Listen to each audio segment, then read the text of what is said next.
नमस्कार सभी को, मेरे चैनल में आप सभी का हार्दिक स्वागत एवं अभिनंदन है। आज मैं पुनः उपस्थित हूँ प्रसिद्ध छायावादी कवित्री एवं लेखिका महादेवी वर्मा का संस्मरण लेकर। इस संस्मरण का नाम है वह चीनी भाई, चीनी फेरी वाला, जो कि स्मृति की रेखाएं के अंतर्गत है। तो आइए इसका कथानक सुनते हैं। मुझे चीनियों में पहचान का स्मरण रखने योग्य विभिन्नता कम मिलती है। कुछ समतल मुख एक ही सांचे में ढले से जान पड़ते हैं और उनकी एक रास्ता दूर करने वाली वस्त्र पर पड़ी हुई सिकुड़न जैसी नाक की गठन में भी विशेष अंतर नहीं दिखाई देता। कुछ तिरछी अधखुली और बिरल भूरी बरूनियों वाली आँखों की तरल रेखाकृति देखकर भ्रांति होती है कि वे सब एक नाप के अनुसार किसी तेज धार से चीर कर बनाई गई हैं। स्वाभाविक पीत वर्ण धूप के कारण चिन्हों पर पड़े हुए धूल के आवरण के कारण कुछ ललछौहे सूखे पत्ते की समानता पर लेता है। आकार प्रकार वेशभूषा सब मिलकर इन दूर देशियों को यंत्र चालित पुतलों की भूमिका दे देते हैं। इसी से अनेक बार देखने पर भी एक फेरी वाले चीनी को दूसरे से भिन्न करके पहचानना कठिन है। पर आज उन मुखों की एक रूप समष्टि में मुझे आर्द नीलिमामयी आँखों के साथ एक मुख स्मरण आता है, जिसकी मौन भंगिमा कहती है, हम कार्बन की कापियाँ नहीं हैं, हमारी भी एक कथा है। यदि जीवन की वर्णमाला के संबंध में तुम्हारी आँखें निरक्षर नहीं हैं तो तुम पढ़कर देखो। कई वर्ष पहले की बात है, मैं तांगे से उतरकर भीतर आ रही थी कि भूरे कपड़े का गट्ठर बांधे बाएं कंधे के सहारे पीठ पर लटकाए हुए दाहिने हाथ में लोहे का गज घुमाता हुआ चीनी फेरी वाला फाटक के बाहर आता हुआ दिखाई दिया। संभवतः मेरे घर को बंद पाकर वह लौटा जा रहा था। कुछ लेगा मेम साहब, दुर्भाग्य का मारा चीनी। उसे क्या पता कि वह संबोधन मेरे मन में रोष की सबसे तुंग तरंग उठा देता है। मैया, माता, जीजी, दिदिया, बिटिया आदि न जाने कितने संबोधनों से मेरा परिचय है और सब मुझे प्रिय हैं, पर ये विजातीय संबोधन मानो सारा परिचय छीन कर मुझे गाउन में खड़ा कर देता है। इस संबोधन के उपरांत मेरे पास से निराश होकर न लौटना असंभव नहीं तो कठिन अवश्य है। मैंने अवज्ञा से उत्तर दिया, मैं फॉरेन अर्थात विदेशी नहीं खरीदती। हम क्या फॉरेन हैं, हम तो चाइना से आता है। कहने वाले के कंठ में सरल विस्मय के साथ उपेक्षा की चोट से उत्पन्न क्षोभ भी था। इस बार रुककर उत्तर देने वाले को ठीक से देखने की इच्छा हुई।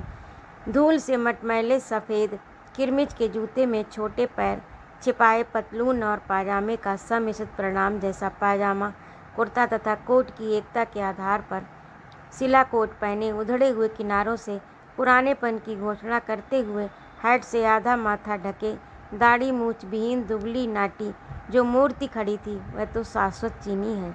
उसे सबसे अलग करके देखने का प्रश्न जीवन में पहली बार उठा। मेरी उपेक्षा से उस विदेशी को चोट पहुंची, ये सोचकर मैंने अपनी नहीं को और अधिक कोमल बनाने का प्रयास किया। मुझे कुछ नहीं चाहिए भाई, चीनी भाई, कुछ नहीं चाहिए। चीनी भी विचित्र निकला। हमको भाई बोलता है, तुम जरूर लेगा, जरूर लेगा, हाँ हाँ जरूर लेगा। होम करते हाथ जला वाली कहावत सिद्ध हो गई। विवश कहना पड़ा, देखूं तुम्हारे पास क्या है। चीनी बरामदे में कपड़े का गट्ठा उतारता हुआ कह चला, बहुत अच्छा सिल्क लाता है सिस्टर, बहुत अच्छा सिल्क लाता है sister. China silk crepe, China silk crepe. बहुत कहने सुनने के उपरांत 2 मेज पोस्ट खरीदना आवश्यक हो गया। सोचा चलो छुट्टी हुई। इतनी कम बिक्री के कारण चीनी अब कभी इस ओर आने की भूल न करेगा। पर कोई 15 दिन बाद वह बरामदे में अपनी गठरी पर बैठकर गज को फर्श पर बजा बजा कर गुनगुनाता हुआ मिला। मैंने उसे कुछ बोलने का अवसर न देकर व्यस्त भाव से कहा, अब तो मैं कुछ न लूँगी, समझे। चीनी खड़ा होकर जेब से कुछ निकालता हुआ प्रफुल्ल मुद्रा से बोला, सिस्टर आपके वास्ते ही लाता है, बहुत बेस्त, सब सेल हो गया, बहुत बेस्त। हम सब इसको पॉकेट में छिपा के लाता है। देखा कुछ रूमाल थे, ऊदी रंग के डोरे भरे हुए किनारों का हर घुमाव और कोनों में उसी रंग से बने नन्हे फूलों की प्रत्येक पंखुड़ी चीनी नारी की कोमल उंगलियों की कलात्मकता ही नहीं व्यक्त कर रही थी, जीवन के अभाव की करुण कहानी भी कह रही थी। मेरे मुख के निषेधात्मक भाव को लक्ष्य कर अपनी नीली रेखाकृत आँखों को जल्दी जल्दी बंद करते और खोलते हुए वह एक सांस में सिस्तर का वास्ते लाता, सिस्तर का वास्ते लाता है दोहराने तिराने लगा। मन ने सोचा, अच्छा भाई मिला है। बचपन में मुझे लोग चीनी कहकर चढ़ाया करते थे। संदेह होने लगा उस चढ़ाने में कोई तत्व भी रहा होगा, अन्यथा आज एक सचमुच का चीनी हमारे इलाहाबाद को छोड़कर मुझसे बहन का संबंध क्यों जोड़ने आता। पर उस दिन से चीनी को मेरे यहाँ जब तब आने का विशेष अधिकार प्राप्त हो गया। चीन का साधारण श्रेणी का व्यक्ति भी कला के संबंध में विशेष अभिरुचि रखता है। इसका पता भी उसी चीनी की परिष्कृत रुचि में मिला। नीली दीवार पर किस रंग के चित्र सुंदर जान पड़ते हैं, हरे कुशन पर किस प्रकार के पक्षी अच्छे लगते हैं, सफ़ेद पर्दे के कोने में किस बनावट के फूल पत्ते खिलेंगे आदि के विषय में चीनी उतनी ही जानकारी रखता है जितनी किसी अच्छे कलाकार से मिलेगी। रंग से उसका अति परिचय यह विश्वास उत्पन्न कर देता है कि वह आँखों पर पट्टी बांध देने पर भी केवल स्पर्श से रंग पहचान लेगा। चीन के वस्त्र, चीन के चित्र आदि की रंगमयता देखकर भ्रम होने लगता है कि वहाँ की मिट्टी का हर कण भी इन्हीं रंगों में रंगा हुआ न हो। चीन देखने की इच्छा प्रकट करते ही सिस्तर का वास्ते हम चलेगा कहते कहते चीनी की आँखों की नीली रेखा प्रसन्नता से उजली हो उठती थी। अपनी कथा सुनाने के लिए वह विशेष उत्सुक रहा करता था, पर कहने सुनने वाले की बीच की खाई बहुत गहरी थी। उसे चीनी और बर्मी भाषाएं आती थीं, जिनके संबंध में अपनी सारी विद्या बुद्धि के साथ मैं आँख के अंधे नाम नयन सुख की कहावत चरितार्थ करती थी। अंग्रेजी की क्रियाहीन संज्ञाओं और हिंदुस्तान की संज्ञाहीन क्रियाओं के सम्मिश्रण से जो विचित्र भाषा बनती थी, उसमें कथा का सारा मर्म नहीं बन पाता था। पर जो कथाएं हृदय का बांध तोड़कर दूसरे को अपना परिचय देने के लिए बह निकलती हैं, वे प्रायः करुण होती हैं, और करुणा की भाषा शब्दहीन रहकर भी बोले में समर्थ है। चीनी फेरी वाले की कथा भी इसका अपवाद नहीं। जब उसके माता पिता ने मांडले बर्मा जाकर चाय की छोटी दुकान खोली तब उसका जन्म नहीं हुआ था।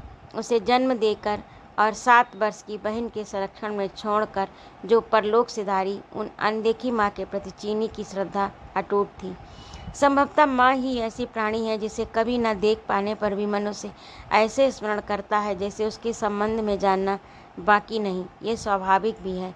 मनुष्य को संसार में बांधने वाला विधाता माता ही है। इसी से उसे न मानकर संसार को न मानना सहज है, पर संसार को मानकर उसे मानना असंभव ही रहता है। पिता ने जब दूसरी बर्मी चीनी स्त्री को गृहिणी पद पर अभिषिक्त किया, तब उन मातृहीनों की यातना की कठोर कहानी आरंभ हुई। दुर्भाग्य इतने से ही संतुष्ट नहीं हो सका, क्योंकि उसके 5वें वर्ष में पैर रखते रखते एक दुर्घटना में पिता ने भी प्राण खो दिए। अन्य अबोध बालकों के समान उसने सहज ही अपनी परिस्थितियों से समझौता कर लिया, पर बहन और विमाता में किसी प्रस्ताव को लेकर जो वैमनस्य बढ़ रहा था, वह इस समझौते को उत्तरोत्तर विषाक्त बनाने लगा। किशोरी बालिका की अवज्ञा का बदला उसको नहीं, उसके अबोध भाई को कष्ट देकर भी चुकाया जाता था। अनेक बार उसने ठिठुरती बहन की कंपित उंगलियों में अपना हाथ रखकर मलिन वस्त्रों में अपने आंसुओं को धुला मुख किया और उसी की छोटी सी गोद में सिमट कर भूख भुलाई थी। कितनी ही बार सवेरे आंख मूंदकर बंद द्वार के बाहर दीवार से टिकी हुई बहन को ओस से गीले बालों में अपनी ठिठुरती हुई अंगुलियों को गर्म करने का व्यर्थ प्रयास करते हुए उसने पिता के पास जाने का रास्ता पूछा था।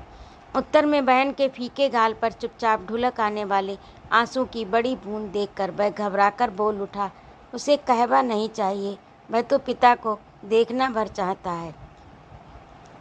कई बार पड़ोसियों के यहाँ रकाबियाँ धोकर काम के बदले भात मांगकर बहन ने भाई को खिलाया था। व्यथा की कौन सी अंतिम मात्रा ने बहन के नन्हे हृदय का बांध तोड़ डाला, इसे अबोध बालक क्या जाने। पर एक रात उसने बिछौने पर लेटकर बहन की प्रतीक्षा करते करते आधी आँख खोली और विमाता को कुशलबाजीगर की तरह मैली कुचली बहन का काया पलट करते हुए देखा। उसके सूखे होंठों पर विमाता की मोटी उंगली ने दौड़ दौड़ कर लाली फेरी। उसके फीके गालों पर चौड़ी हथेली ने घूम घूम कर सफ़ेद गुलाबी रंग भरा। उसके रूखे बालों को कठोर हाथों ने घेर घेर कर संवारा। तब नए रंगीन वस्त्रों में सजी हुई उस मूर्ति को एक प्रकार से ठेलती हुई विमाता रात के अंधकार में बाहर अंतर्निहित हो गई। बालक का विस्मय भय में बदल गया और वह भय ने करुणे रोने में शरण पाई। कब वह रोते रोते सो गया इसका पता नहीं, पर जब वह किसी के स्पर्श से जागा तो बहन उस गठरी बने हुए भाई के मस्तक पर मुख रखकर सिसकियां रोक रही थी। उस दिन उसे अच्छा भोजन मिला, दूसरे दिन कपड़े, तीसरे दिन खिलौने, पर बहन के दिनों दिन विवर्ण होने वाले ओंठों पर अधिक गहरे रंग की आवश्यकता पड़ने लगी। उसके उत्तरोत्तर फीके पड़ने वाले गालों पर देर तक पाउडर मला जाने लगा। बहन के छीजते और शरीर घटती शक्ति का अनुभव बालक करता था, पर वह किससे कहे, क्या कहे, ये उसकी समझ से बाहर की बात थी। बार बार सोचता था पिता का पता मिल जाता तो सब ठीक हो जाता। उसके स्मृति पट पर माँ की कोई रेखा नहीं, परंतु पिता का जो अस्पष्ट चित्र अंकित था, उनके स्नेहशील होने में संदेह नहीं रह जाता। प्रतिदिन निश्चित करता कि दुकान में आने वाले प्रत्येक व्यक्ति से पिता का पता पूछेगा और एक दिन चुपचाप उनके पास पहुँचेगा। उसी तरह चुपचाप उन्हें घर लाकर खड़ा कर देगा। तब ये बीमाता कितनी डर जाएगी, बहन कितनी प्रसन्न होगी। चाय की दुकान का मालिक अब दूसरा था, परंतु पुराने मालिक के पुत्र के साथ उसके व्यवहार में सहृदयता कम नहीं रही। इसी से बालक एक कोने में सिकुड़ कर खड़ा हो गया और आने वालों से हकला हकला कर पिता का पता पूछने लगा। कुछ ने उसे आश्चर्य से देखा, कुछ मुस्करा दिए, पर एक दो ने दुकानदार से एक ऐसी बात कही जिससे वह बालक को हाथ पकड़कर बाहर ही छोड़ आया। इस भूल की पुनरावृत्ति होने पर विमाता से दंड दिलाने की धमकी भी दे गया। इस प्रकार उसकी खोज का अंत हो गया। बहन का संध्या होते ही काया पलट, फिर उसका आधी रात बीत जाने पर भारी पैरों से लौटना, विशाल शरीर वाली विमाता का जंगली बिल्ली की तरह हल्के पैरों से बिछौने से उछल कर उतर आना, बहन के शिथिल हाथों से बटुए का छिन जाना और उसका भाई के मस्तक पर मुख रखकर स्तब्ध भाव से पड़ा रहना आदि क्रम ज्यों के त्यों कई दिनों तक चलते रहे। पर एक दिन बहन लौटी ही नहीं।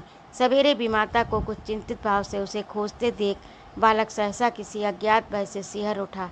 बहन उसकी एकमात्र आधार बहन, पिता का पता न पा सका और अब बहन भी खो गई। जैसा था वैसा ही बहन को खोजने के लिए गली गली में मारा फिरने लगा। रात में वह जिस रूप में परिवर्तित हो जाती, उससे उसे दिन में तो पहचानना कठिन होता था। इससे वह जिसे अच्छे कपड़े पहने हुए जाती देखता, उसके पास पहुंचने के लिए सड़क के एक ओर से दूसरी ओर दौड़ पड़ता।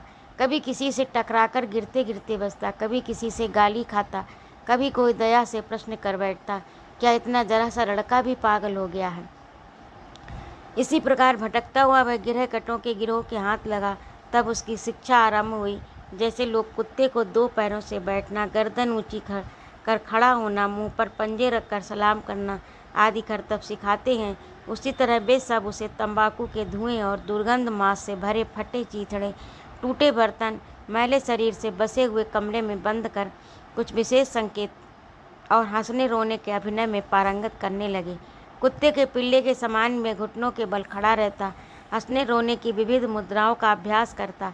हंसी का स्रोत इस प्रकार सूख चुका था कि इस अभिनय में वह बार बार भूल करता और मार खाता, पर क्रंदन उसके भीतर इतना अधिक उमड़ा भरा रहता कि जरा मुंह के बनाते ही दोनों आँखों से दो गोल गोल बूंदें नाक के दोनों ओर निकल आती और पतली समानांतर रेखा बनाती मुंह के दोनों सिरों को छूती हुई ठुड्डी के नीचे तक चली जाती। इसे अपनी दुर्लभ शिक्षा का फल समझकर रोन ने काले उदर पर पीला सा रंग बांधने वाला उसका शिक्षक प्रसन्नता से उठकर उसे लात मारकर पुरस्कार देता।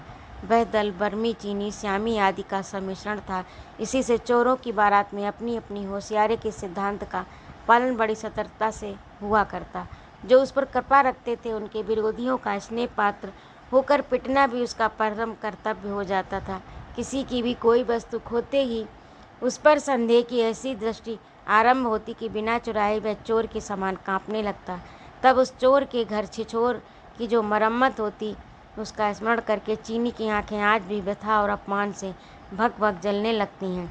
सबके खाने के पात्र में बचा उच्छिष्ट एक ताम्र चीनी के टेढ़े बर्तन के सिगार से जगह जगह जले हुए कागज से ढककर रख दिया जाता, जिसे वह हरी आंखों वाली बिल्ली के साथ खाता था। बहुत रात गए तक उसके नरक के साथी एक एक कर आते रहते और अंगीठे के पास सिकुड़ कर लेटे हुए बालों को ठुकराते हुए निकल जाते। उनके पैरों की आहट को पढ़ने को उसे अच्छा अभ्यास हो चला था। जो हल्के पैरों को जल्दी जल्दी रखता उसे बहुत कुछ मिल गया है। जो शिथिल पैरों को घसीटता हुआ लौटता वह खाली हाथ है। जो दीवार को टटोलता हुआ लड़खड़ाते पैरों से बढ़ता वह शराब में सब खोकर बेसुध होकर आया है। जो दहली से ठोकर खाकर धम धम पैर रखता हुआ घुसता है उसने किसी से झगड़ा मोल ले लिया है। आदि का ज्ञान उसे अनजाने में ही प्राप्त हो गया। यदि दीक्षांत संस्कार के उपरांत विद्या के उपयोग का श्री गणेश होते ही उसकी भेंट पिता से परिचित एक चीनी व्यापारी से नहीं हो जाती तो इस साधना से प्राप्त विद्वता का अंत क्या होता है ये बताना कठिन है। पर संयोग ने उसके जीवन की दिशा को इस प्रकार बदल दिया कि वह कपड़े की दुकान पर व्यापारी की विद्या सीखने लगा।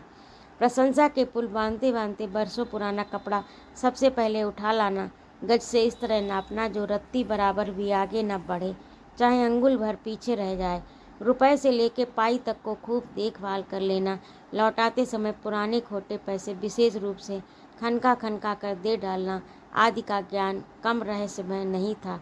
पर मालिक के साथ भोजन मिलने के कारण बिल्ली के उच्छिष्ट सहभोज की आवश्यकता नहीं रही और दुकान में सोने की व्यवस्था होने से अंगीठी के पास ठोकरों से पुरस्कृत होने की विशेषता भी जाती रही।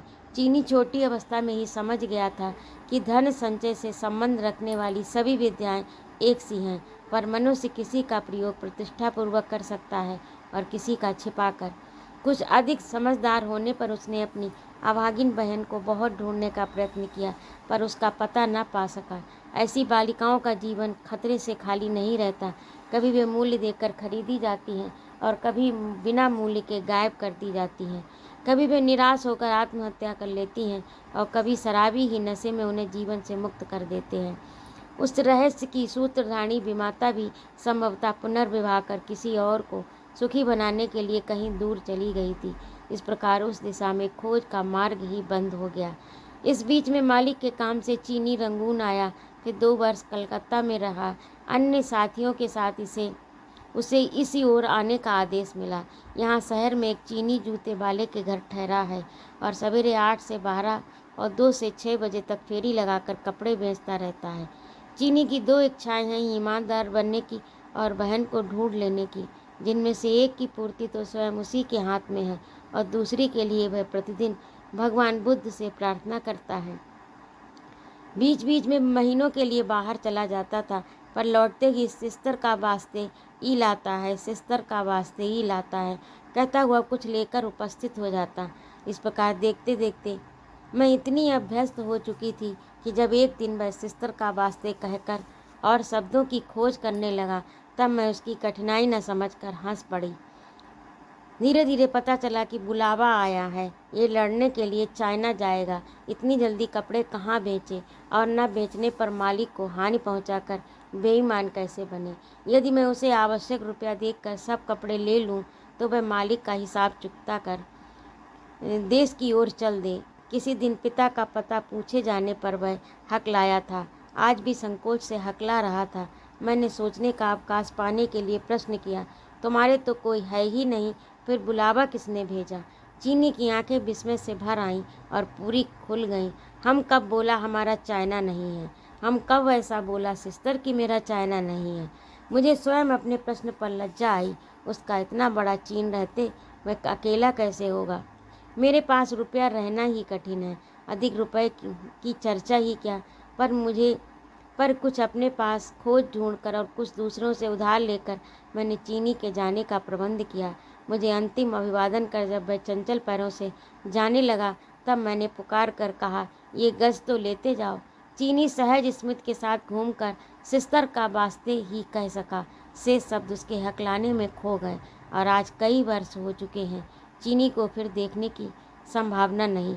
उसकी बहन से मेरा कोई परिचय नहीं, पर न जाने क्यों वे दोनों भाई बहन मेरी स्मृति पट से हटते ही नहीं।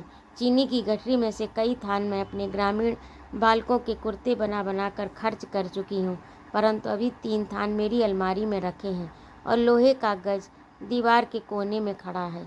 एक बार जब इन थानों को देखकर एक खादी भक्त बहन ने आक्षेप किया कि जो लोग बाहर से विशुद्ध खद्दरधारी होते हैं वे भी विदेशी रेशम के थान खरीद कर रखते हैं, इसी से तो देश की उन्नति नहीं होती। तब मैं बड़े कष्ट से हंसी रोक सकी थी।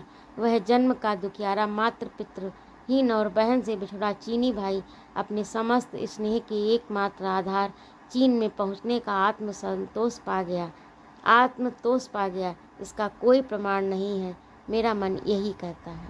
तो ये था आज का कथानक। आपको कैसा लगा कमेंट करके अवश्य बताइएगा।